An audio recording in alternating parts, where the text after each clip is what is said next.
Hi, and welcome to the Senior Network. I'm your host, Greg Fulton. Today, we are joined by Neil Hunnicutt, Director of Community Relations for Right at Home. It's good to be here again, Greg. Good to see you again. Absolutely. 2021, yeah, new year, already exciting. Here. Yeah, it is. Well, you know, you and I always talk a lot about home care and the business and so forth. But you had brought up something a little earlier about maybe, you know, some stigmas out there about, you know, having people coming in the home and things like that. Mm-hmm. Go through that process with me, how you explain that and work with families. Yeah, there's quite a bit of stigma out there because you know, families, they hear a lot, you know, the rumor mill. It's like in any business, anything, you don't know unless you're educated what really goes on out there. Yeah. There's a good process that we follow. Families, I've met with families this week already, and it's Tuesday, that have, you know, this is their first time encountering the opportunity of home care. They're not really sure what they want to do because they're bringing, in their minds, a stranger into their home. Sure. And they don't understand. So what we do, just to give you an idea, Greg, as a process, is we get a call from a family like that. The first thing I do is try to comfort that family and let them know that I want to build a relationship with you guys. Educate first. them, yeah. I want to educate you. Yep. So I want to come do a free consultation, sit down in your home, answer every single question that you have about the industry, about us, about the caregivers, the process we use, to give that family a comfort level of at least knowing that, okay, they're not going to push, they're going to just educate me. Give me information about the caregiver, even details about the caregivers, you know, what we do, how we screen them, the process we all go through, process, the training that we go through on top of that with our nurse and our human resources director.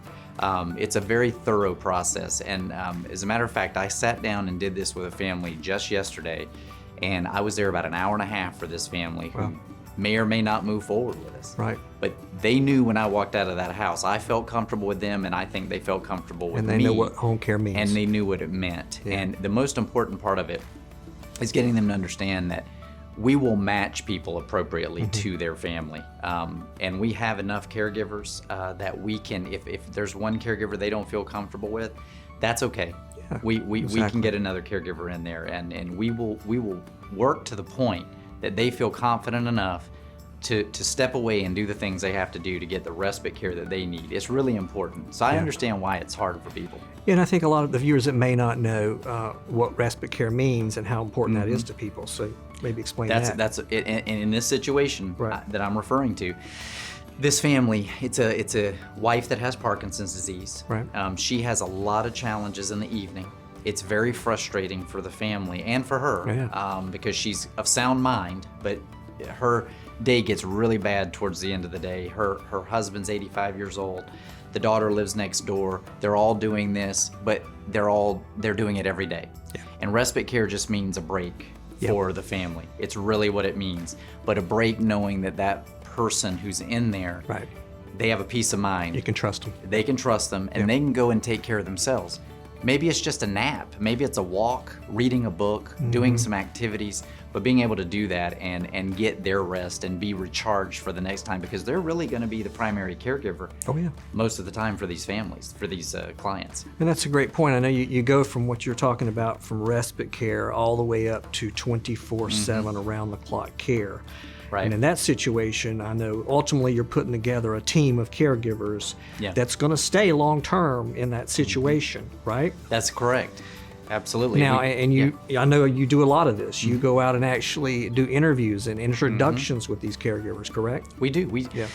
When you're bringing someone in the home, especially with that concern that you haven't used someone before, you might have had someone come in to do cleaning. That's different. Yeah. That's less personal. They're coming in for a couple of times every other week, for a couple hours. And this is someone who's going to be, helping you physically, preparing meals. Maybe you're going to be leaving that person alone at night with your loved one. You want to know who they are.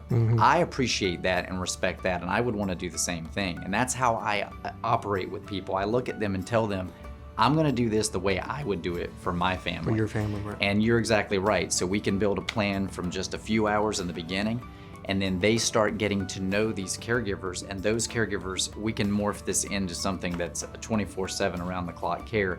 It would be some multiple caregivers, but it would be people we'd introduce. Be your little team. The team, or someone called it the other day, was funny, a pod.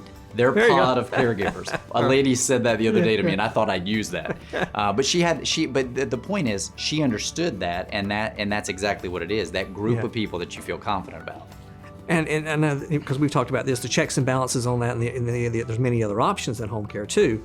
But in home care, you may have a team there, but you have the same team, and you never leave your home. That's absolutely correct. I mean, that's what home care really is. It is. The first thing I do when I walk into a home is I look at the people and I say, the reason I'm here today is because I want you to stay in your home, and you're calling me because you obviously want to stay in your home. The number one goal for most people, it may not be the option in every situation, it may not be the right decision, but the best decision for them in the beginning is to stay in that home as long as they possibly can and do it safely. And that's what we do. I mean, that's the entire goal for us. Yeah. If you just summarized it, that's what we do. Neil, great information. Thank you so much. Thanks. Appreciate it. Appreciate it. Stay with us. More to come here on the Senior Network.